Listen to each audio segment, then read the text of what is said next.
Welcome students on my YouTube channel Literary Classes, and I hope you all will be safe and happy in your homes with your family members.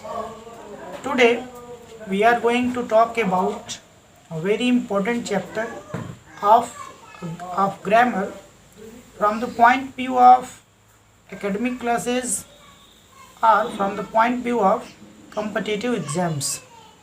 Students, grammar में कल मैं आपको बता रहा था, grammar का परिचय आपसे कराया। टेंसेस के वीडियो मैंने आपको बना रखे हैं, आप उसको देख सकते हैं। और मैंने उसके प्रेजेंट के जो सब कैटेगरीज होते हैं, सब पार्ट्स होते हैं, उसको बना करके मैंने आपको रखा है। और आज मैं आपके बीच व्याकरण का एक अति महत्वपूर्ण अध्याय, चाहे वो हमारे कक्षाओं का अध्ययन हो या हमारे प्रतियोगी परीक्षाओं का अध्ययन हो या हमारे जीवन के संवाद का भाग हो, इन तीनों ही दृष्टियों से अति महत्वपूर्ण है। ऐसा चैप्टर आज आपके बीच में लेके आया हूँ जिसका नाम है नरेशन। आज हम लोग इस चैप्टर के बारे में अपनी पढ़ाई को शुरू करेंगे। आपसे यही निवेदन है कि आप इस अध्याय को बहुत ही प्यार से समझने का प्रयास करिए। जहाँ नहीं आता है वहाँ कमेंट बॉक्स में जाके लिखिए और अपने साथ इसका फेयर भी बनाएं। जहाँ कोई दिक्कत आए तो आप किसी तरह से कांटेक्ट कर सकते हैं। तो चलिए अपनी बात को मैं आगे बढ़ाऊँ। शायद मुझे ये बताना बहुत ज़रूरी नहीं है कि यह कितना इम्पॉर्टेंट चैप्टर है। अभी जो CBSE ने जस्ट 1-2 दिन पहले जो परिवर्तन किया है क्लास 10th में, ग्रामर का जो क्वेश्चन उसने डायलॉग राइटिंग किया है, कहीं ना कहीं वो इस चैप्टर से ही क्वेश्चन हल हो पाएगा। तो from the point of view, competitive exam के भी पॉइंट ऑफ व्यू से यह चैप्टर बहुत इम्पॉर्टेंट होता है। इस चैप्टर के हर बारीकी को हम लोग समझेंगे और उसके साथ प्रैक्टिस भी करते जाएंगे। आई होप आप लोगों को ये चैप्टर बहुत अच्छा लगेगा। तो चलिए आज अपने टॉपिक को आगे बढ़ाते हैं स्टूडेंट्स। सबसे पहले हमारा जो टॉपिक है नंबर 1, देखिए जो नंबर मैं लगाता हूँ इसको आप हेडिंग मान सकते हैं। तो पहला जो मेरा टॉपिक है वो यही है, नरेशन को समझना, कॉन्सेप्ट ऑफ नरेशन।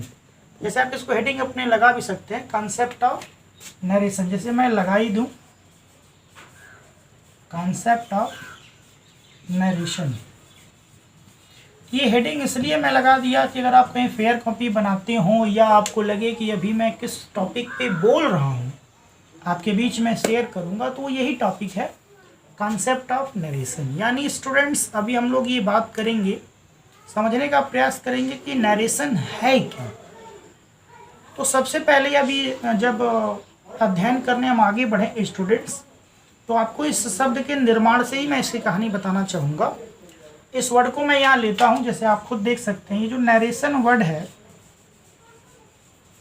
इसको अगर वर्ड क्लास की नज़रों से देखा जाए, माने पार्ट्स ऑफ स्पीच के चश्मे से देखा जाए, तो ये आपका नाउन वर्ड है, ठीक है ना।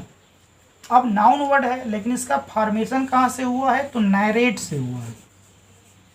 ये वर्ड है नैरेट, ये वर्ब होता है। अब इस नैरेट का अर्थ क्या होता है, तो इस नैरेट का अर्थ होता है to describe anything as a story. ध्यान से सुनेंगे, to describe anything as a story. Students, narrate शब्द का अर्थ ये है कि किसी भी चीज़ को कहानी की तरह कहना। अब ये नरेशन की परिभाषा तो नहीं है, लेकिन नैरेट का ये भाव है। इसी चैप्टर को हम लोग स्पीच भी कह सकते हैं, वाणी हिंदी में। तो जो स्पीच वर्ड भी है स्टूडेंट्स, अगर ध्यान से आप देखेंगे तो ये भी नाउन है। इसका भी निर्माण जो होता है वर्ब स्पीक से होता है। स्पीक माने कहना, बोलना। हिंदी में अगर इस अध्याय को पढ़ा जाए तो इसका नाम होता है कथन, या मैं इसको अपने भाव में कह दूँ तो वाणी, कथन भी कह सकते हैं। तो अब हमें इसको समझना है कि नैरेट का मतलब जो हमने बताया कि किसी चीज़ को कहानी की तरह कहना, आखिर नरेशन है क्या। स्टूडेंट्स, जो नरेशन है यह किसी वास्तव में ये कोई वाक्य नहीं है। कई बार आप ये मूड में बैठा लेते हैं कि जो दिया गया वाक्य है ये नरेशन है। नहीं, ऐसा नहीं है। इसके भाव, नैरेट के अंदर जो भाव छिपा हुआ है, हमें इसी से नरेशन का अर्थ निकालना पड़ेगा। जैसे हिंदी के एक अध्याय का मैं नाम बताऊं, आप सबने समास सुना होगा। तो अगर आप समस्त पद को समास समझते हैं तो इसका मतलब आप समास को समझे ही नहीं। उसी तरह दिए गए स्टेटमेंट को यदि आप नरेशन समझते हैं, इसका मतलब आप नरेशन वर्ड पर विचार नहीं किए कि नरेशन है क्या। फूड में और कुकिंग में अंतर होता है। फूड परिणाम है, कुकिंग प्रोसेस है। उसी तरह नैरेट में और नरेशन में, स्टेटमेंट में और नरेशन में अंतर होता है। अब देखिए, आपको सीधे दो पॉइंट ले आता हूँ। नरेशन है क्या? तो जैसे मान लीजिए आप कहीं बैठे हैं और आपकी माताजी कहती हैं, उन्होंने कोई वाक्य कह दिया कि आपके विद्यालय में मन से पढ़ाया नहीं जाता है।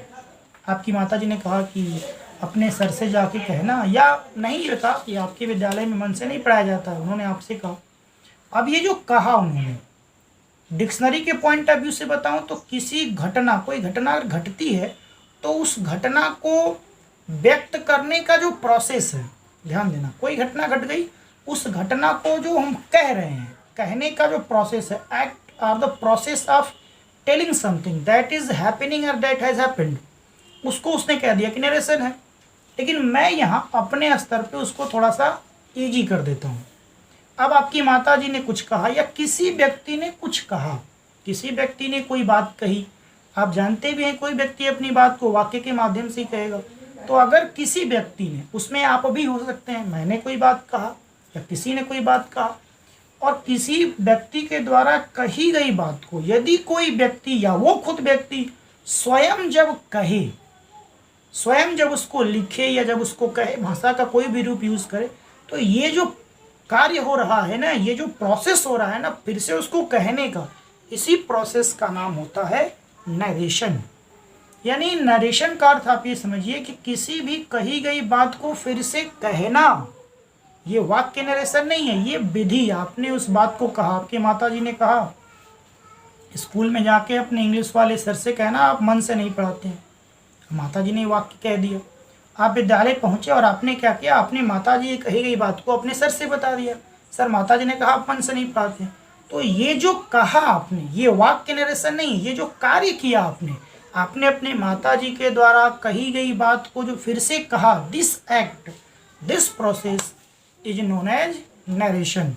यानी नरेशन का अर्थ ये हुआ स्टूडेंट्स की किसी भी कही गई बात को अगर कोई व्यक्ति फिर से कहता है तो ये जो कार्य वो कर रहा है, उस कही गई बात को फिर से जो कह रहा है, यही जो एक्टिविटी है, यही जो प्रोसेस है, इसी प्रोसेस का नाम नरेशन है।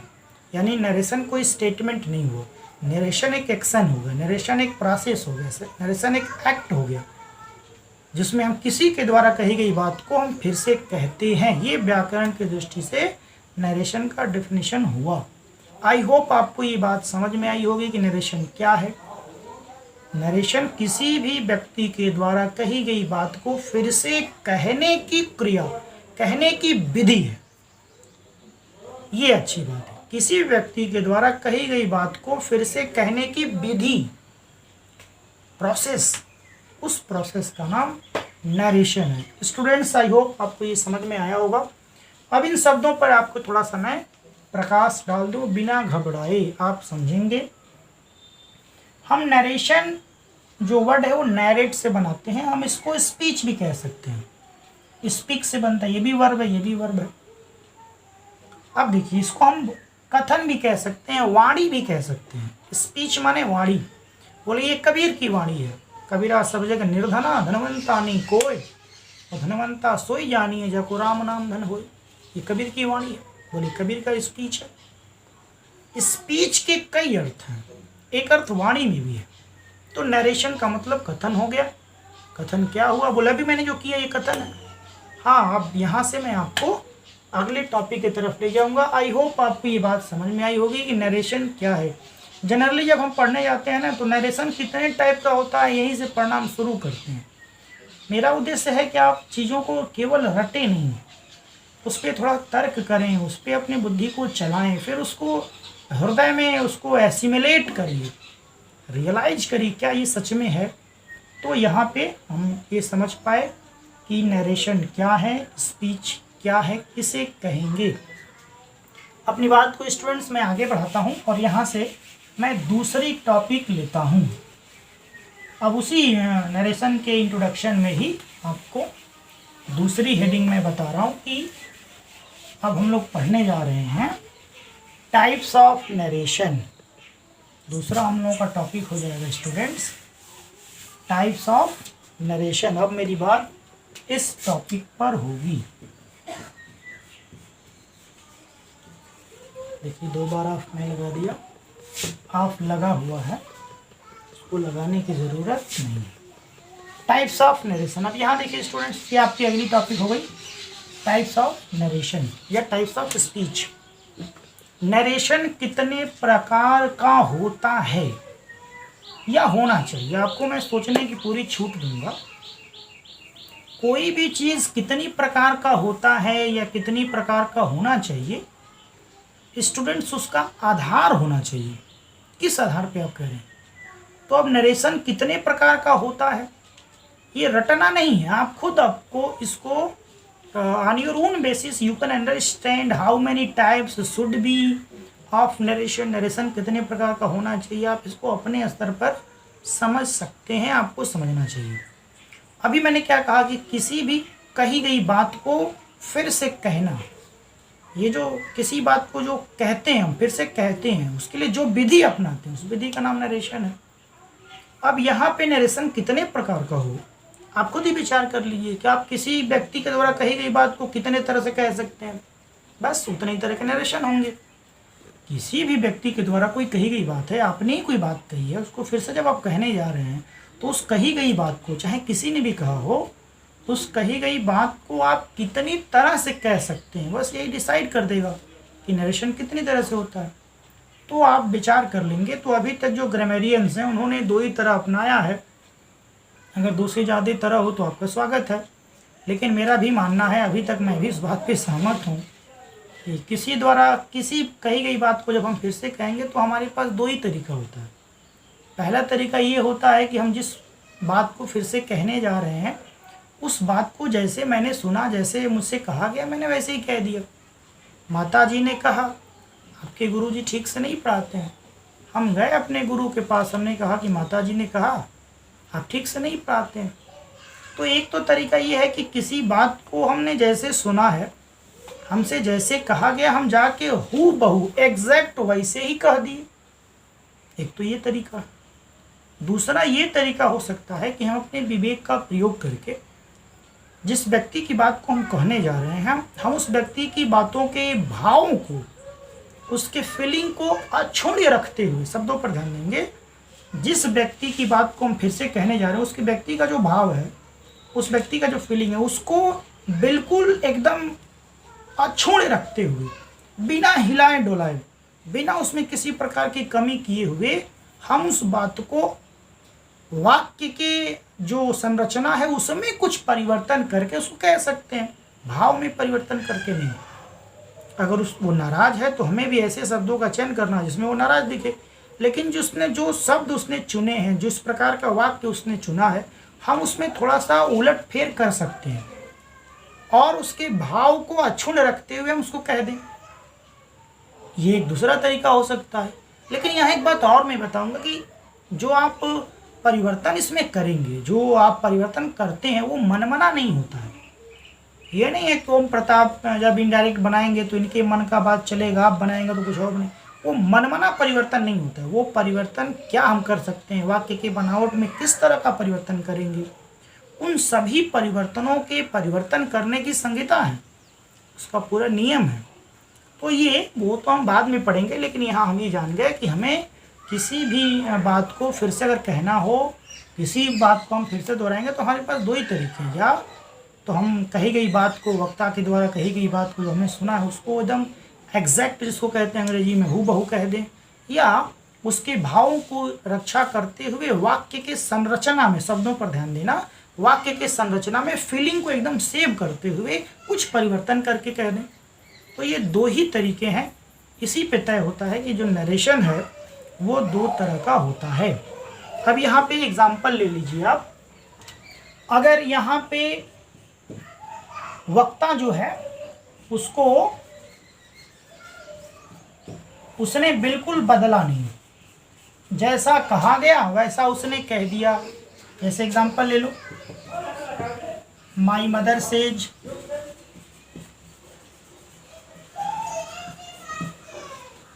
You don't study, you don't study well. अब मेरी माता जी ने कहा, मैंने वैसे ही कह दिया, ये हो गया डायरेक्ट स्पीच। एक तो ये तरीका, इसको कहते हैं डायरेक्ट स्पीच। नाम भी वही है, डायरेक्ट। डायरेक्ट क्यों? बोले जिस व्यक्ति की ये बात है और जिसको हम कहने जा रहे हैं, जहां हम कहने जा रहे हैं, हमने किसी प्रकार का परिवर्तन नहीं किया। परिवर्तन दो ही जगह हम कर ही सकते हैं, या तो वाक्य के फीलिंग में, या तो वाक्य के स्ट्रक्चर में।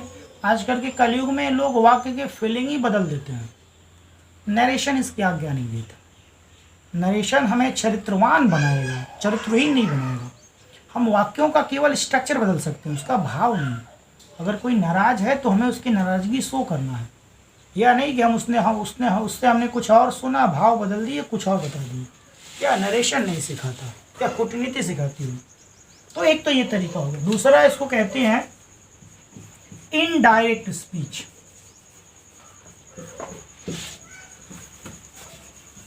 इसमें क्या किया हमने? बस वही बात है, कुछ परिवर्तन हमने कर दिया। अब आप कहेंगे कैसे किया? हाँ, वो परिवर्तन स्टूडेंट्स मन मना, मैंने अकॉर्डिंग टू माइंड नहीं है कि हमारे जो मन में आया हमने बदल दिया। उसके कुछ नियम हैं और वो यूनिवर्सली हैं। अमेरिका का व्यक्ति हो, ब्रिटेन का व्यक्ति हो, भारत का व्यक्ति हो, जो भी इंग्लिश में इनडायरेक्ट स्पीच बोलेगा, लिखेगा, वो नियमों को फॉलो करेगा। उन्हीं का हमें अध्ययन करना है।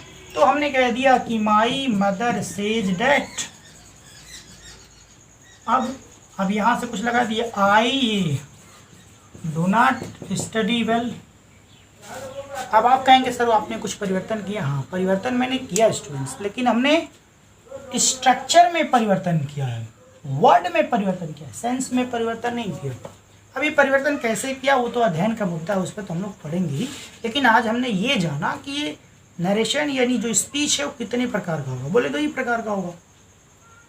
एक हो जाएगा डायरेक्ट स्पीच, एक हो जाएगा इनडायरेक्ट स्पीच। क्यों डायरेक्ट स्पीच? क्योंकि उसमें हम वक्ता, स्पीकर की बातों को एग्जैक्ट कहते हैं, हूबहू कहते हैं। इनडायरेक्ट स्पीच वक्ता के बातों के फीलिंग को सेव कर लेते हैं और फिर उसमें स्ट्रक्चरल कुछ चेंज करते हैं, वो भी नियम के अनुसार, मनमाना नहीं, नियम के अनुसार कुछ चेंज करते हैं, फिर वो बात हम कह देते हैं। तो इस तरह से स्टूडेंट्स नरेशन दो तरह के हो गए। तो आज के वीडियो में इतना ही। आज हमने यही जाना नरेशन क्या है, और फिर हमने ये जाना कि नरेशन कितने तरह का होता है। आने वाले में मैं आपसे ये अपेक्षा करूँगा कि इसमें बहुत ज़्यादा वीडियोस मिलेंगे, क्योंकि इसको पढ़ाते समय मैं किसी भी टॉपिक को छोड़ना नहीं चाहूँगा और आपको नरेशन से जुड़ी हर बात मैं आपको समझा करके ही बताना चाहूँगा। इसलिए आपसे उम्मीद है कि आप इसको समझेंगे और यदि कुछ दिक्कत है तो पूछ भी लेंगे, और यदि आपके पास बुक्स है तो आने वाले दिनों में आप प्रैक्टिस भी करेंगे।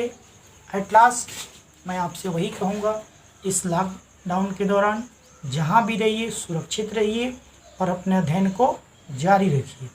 Thank you very much.